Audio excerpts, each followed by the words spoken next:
السلام علیکم۔ حکایت شخصادی میں سے ایک فقیر زادہ اور ایک شہزادہ۔ ایک گدھا کا بیٹا بادشاہ کے بیٹے پہ ایسا عاشق ہوا کہ ہر وقت اسی کے خیال میں روتا رہتا۔ درباریوں کو معلوم ہوا تو انہوں نے اس پر پابندی لگا دی کہ خبردار اس طرف کا رخ بھی کیا تو مار مار کے ٹانگیں توڑ دیں گے۔ بیچارہ مجبور تھا، باز نہ آیا تو ایک درباری نے اس کے ہاتھ پاؤں توڑ دیے، پھر بھی صبر نہ کر سکا۔ جیسے مکھی کو شکر سے اڑاؤ تو پھر آ جاتی ہے۔ کسی نے کہا، او بے حیا، تو ٹانگیں توڑوا کر بھی باز نہیں آتا؟ اس نے جواب دیا، یہ جرم دوست کی طرف سے ہوا ہے جس پر ہونا مناسب نہیں۔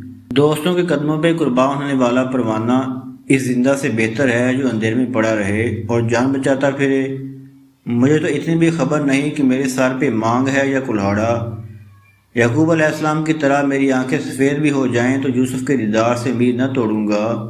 ایک دن شہزادہ ادھر سے گزرا تو فقیر زادے نے اس کی سواری کی لگام کو بوسہ دیا، مگر شہزادے نے ناراض ہو کر باغ موڑ لی۔ اس نے کہا، بادشاہ کسی سے باغ نہیں پھیرتے، میں اگرچہ عیب دار ہوں مگر میرے گرے بانگ سے تو نے ہی سار نکالا ہوا ہے، تو مجھے جلا کر راکھ بھی کر دے تو چھٹتی نہیں، یہ ظالم منہ کو لگی ہوئی ہے۔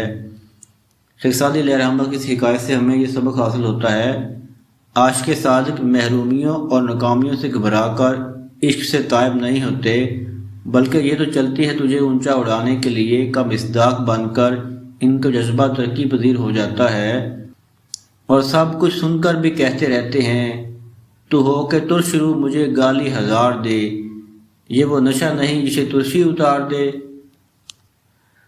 حضرت سلطان العارفین سلطان باہو رحمۃ اللہ علیہ نے اپنی ایک پنجابی ربائی میں راہ عشق پر استقامت کا کیسا پیارا سبق عطا کیا ہے۔ آپ فرماتے ہیں، عشق سوئی حقیقی جیڑا قتل معشوق دے منے ہو، عشق نہ چھوڑے مکھ نہ موڑے پئے سے تلواراں کھنے ہو، جت ول ویکھے راز ماہی دا لگے اسے بنے ہو، سچا عشق حسین دا سر دیوے راز نہ بنے ہو۔